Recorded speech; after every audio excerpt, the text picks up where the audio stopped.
ఎందుకు ఎస్పెషల్లీ ఒక local party స్థాపించి నేనే ఏదో చెయ్యాలి అనేది తీసుకుంది? ప్రజాకి అంటే ఇట్ ఇస్ నాట్ రాజకీయ, ప్రజలు చేసేది ప్రజాకీయ. ఎన్టీ రామారావు గారు చెప్తారు రైట్ టు రీకాల్ రావాలి, అతను కరెక్ట్ గా వర్క్ చేయలేదంటే జనాలు తీసి పారేయాలి అని చెప్తారు. ఆ టైంలో అప్పుడు రాజకీయం చుట్టూ డబ్బు తిరిగేది, కానీ ఇప్పుడు డబ్బు చుట్టూ రాజకీయం తిరుగుతుంది. పాలిటిక్స్ బిజినెస్ అయిపోతుందో, డబ్బులు వేసి నేను గెలుస్తాను అంటే అన్ని కమర్షియల్ అయిపోతుంది కదా. Hi hello, welcome to Suman TV. నేను మీ Roshan. Right now I'm with Upendra garu. నమస్తే ఓపీ అన్న. నమస్తే. ಚೆನ್ನಾಗಿದ್ದೀರಾ? సూపర్. సో సినిమాలు అండ్ అటు పక్కన పాలిటిక్స్ రెండు వైపులు కూడా కొంచెం బిజీ. యాక్చువల్గా చెప్పాలంటే అంటే మీ అంత ఫేమ్ ఉన్న వాళ్ళు ఎక్కడో ఒక ప్లేస్లో కంటెస్ట్ చేస్తే గెలిచేసి అంటే ఐ మీన్ ప్రాంతీయ పార్టీ కన్నా కూడా సెంట్రల్లో ఉండే ఏదో ఒక పార్టీ బీజేపీ ఆర్ కాంగ్రెస్కి సపోర్ట్ చేయొచ్చు. ఎందుకు ఎస్పెషల్లీ ఒక లోకల్ పార్టీ స్థాపించి నేనే ఏదో చెయ్యాలి అనేది తీసుకుంది? చేయాలని కాదు, ఆ కాన్సెప్టే వేరే. అందుకే నేను పేరే ప్రజాకీయ అని పెట్టాను. అది ప్రజాకీయ అంటే ఇట్ ఇస్ నాట్ రాజకీయ, ప్రజలు చేసేది ప్రజాకీయ, రాజులు చేసేది రాజకీయ అని. అంటే అది క్యాష్లెస్ పార్టీ. అవునవును. అంటే అక్కడ క్యాష్ ఉండదు, లీడర్స్ ఉండరు, ఓన్లీ ఐడియాలజీ మీదే నడుస్తుంది. ఎస్ఓపి మీద వర్క్ చేయాలి, ఆన్సరబుల్గా ఉండాలి. మీకు తెలీదు, పాత ఒక వీడియో చూశాను. ఎన్టీ రామారావు గారు చెప్తారు రైట్ టు రీకాల్ రావాలి, అతను కరెక్ట్గా వర్క్ చేయలేదంటే జనాలు తీసి పారేయాలి అని చెప్తారు. ఆ టైంలో అవును చూడండి, అది మనకి ఇంకా అర్థం అవ్వలేదంటే ఆశ్చర్యంగా ఉంది. అది నేను అడాప్ట్ చేసుకొని వచ్చాను. ఏమంటే ఐడియాలజీ మీద మన లీడర్స్ని తయారు చేసే ఫ్యాక్టరీ అవ్వకూడదు పొలిటికల్ పార్టీ అని. అక్కడ వర్కర్స్ రావాలి, శాలరీ కోసం వర్క్ చేయాలి, ఎస్ఓపితో వర్క్ చేయాలి, స్టాండర్డ్ ఆపరేటింగ్ ప్రొసీజర్తో. కరెక్ట్గా వర్క్ చేయలేదంటే విత్ ట్రాన్స్పరెన్సీ, విత్ అకౌంటబిలిటీ చేయాలి, లేదంటే వాళ్ళు జనాలు రిజెక్ట్ చేసే ఒక పద్ధతి రావాలి.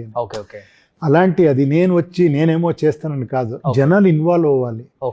ఫర్ ఎగ్జాంపుల్ మైక్రో లెవెల్లో మీకు చెప్పాలంటే ఒక విలేజ్లో ఉండే ఒక 50 హౌసెస్ కలిసి ఒక అడ్మినిస్ట్రేషన్ చేసుకోవచ్చు కదా. అవును, ఆ డబ్బులని వాళ్ళు యూజ్ చేసుకోవచ్చు కదా. అంతే సింపుల్ నేను చెప్తా ఉండేది. అంటే ఇప్పుడు అప్పుడు ఎన్టీఆర్ గారు ఇక్కడ సక్సెస్ అయ్యారు పార్టీ పెట్టి, తమిళనాడులో ఎంజీఆర్ గారు సక్సెస్ అయ్యారు. ఆ తర్వాత పార్టీ పెట్టి సక్సెస్ అయింది ఎవరు లేరు. రజనీకాంత్, కమల్ హాసన్ గారు లాంటి వాళ్ళు కూడా డబ్బు పెట్టలేక ఓడిపోయారు. కానీ చూడండి, ఆ టైంలో సక్సెస్ అయ్యారు అనేది అది ఆ టైం కరెక్ట్. అది నేను ఇప్పుడు చెప్తా ఉండేది, మనం సక్సెస్ కోసం పార్టీ పెట్టకూడదు. ఉపేంద్ర సక్సెస్ అయ్యాడా, ఉపేంద్ర గెలిచాడా, అది ఇంపార్టెంటే కాదు అని నేను చెప్పేది.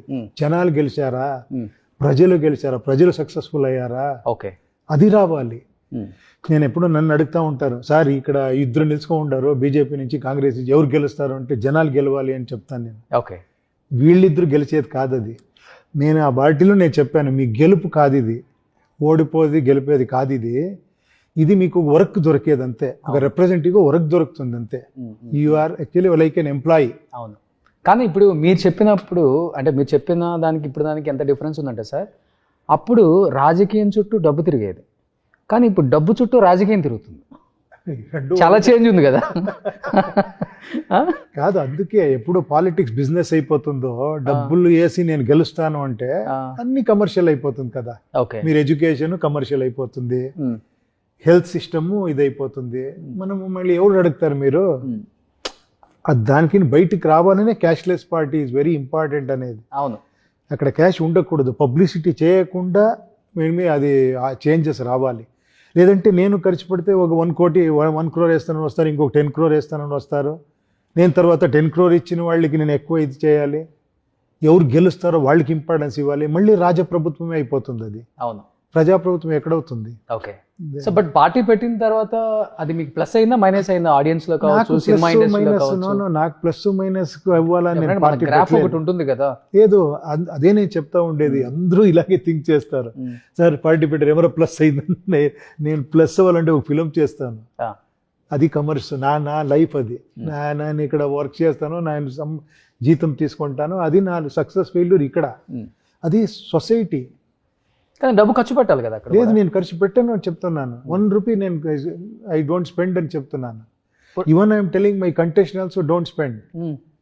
ఎలా పబ్లిసిటీ అవుతుంది? Publicity let us see actually mouth to mouth. నేను చెప్తా ఉన్నాను కదా, ఇప్పుడు నేను మాట్లాడుతూ ఉన్నాను, ఈ ఐడియాలజీ ఏమరా కరెక్ట్ అనుకుంటే వాళ్ళు మాట్లాడుకోవాలి, ఆ చేంజెస్ రావాలి అని నేను చెప్తా ఉండేది. Let it take time. కానీ ఇప్పుడు మీరు చెప్పిన పాలసీ పవన్ కళ్యాణ్ గారు ఫాలో అయ్యారు. అంటే సింగిల్గా వచ్చింది పార్టీ, ఆయన కూడా గెలవలేదు, ఓడిపోయారు. మళ్ళీ తర్వాత మళ్ళీ కూటమితోనే వస్తేనే ఆయన గెలిచారు. ఆయన కూడా డబ్బు పెట్టకుండా పాలిటిక్స్ చేద్దామని పాపం ట్రై చేశారు, కానీ వర్కౌట్ అవ్వదు. అది కాదు, అది నాకు తెలీదు వర్కౌట్ అయ్యిందో అవ్వదో అని తెలీదు. నాకు వర్కౌట్ అవ్వాలని నేను చేయలేదు. You understand? జనానికి వర్కౌట్ అవ్వాలి అంతే. నేను పాలిటిక్స్ ఎందుకు వస్తామంటే మీ మంత్రి నేనేమో చేస్తాను అని కదా. అవును, అర్థమైందా? ఇంకా సింపుల్గా చెప్పాలంటే నేను చెప్తా ఉండే, నేను వచ్చి మీ జీవితంలో ఏమారా చేంజ్ చేసుకుంటానంటే అది ఫూలిష్నెస్ అని. మీరు ట్రై చేస్తే మీరు చేంజ్ రావచ్చు. దానికి నేను ఒక ప్లాట్ఫామ్ రెడీ చేస్తాను అంతే. But you should also try, you should also take responsibility. నేను 5 years ఓటేస్తాను, ఆ తర్వాత మీరేమరా చేసుకోండి నేను వదిలేసి, తర్వాత వాడు కరెక్ట్ చేయలేదు అంటే what is this? Come on, let us involve. నేను దానికి ఒక టెక్నాలజికల్గా ఒక సపోర్ట్ ఇస్తాను. నేను యూ కెన్ కనెక్ట్ విత్ ఇది. You should ask actually. మీరు నాకు రేపు వర్క్ ఇస్తే కూడా you should ask me what are you doing, where is the report, how much you got money, ఏమేమి చేశాను నాకు ట్రాన్స్పరెంట్గా చూపించండి అని మీరు అడిగితేనే కదా నేను చేస్తాను. అదే నేను చెప్తా ఉన్నాను అంతే.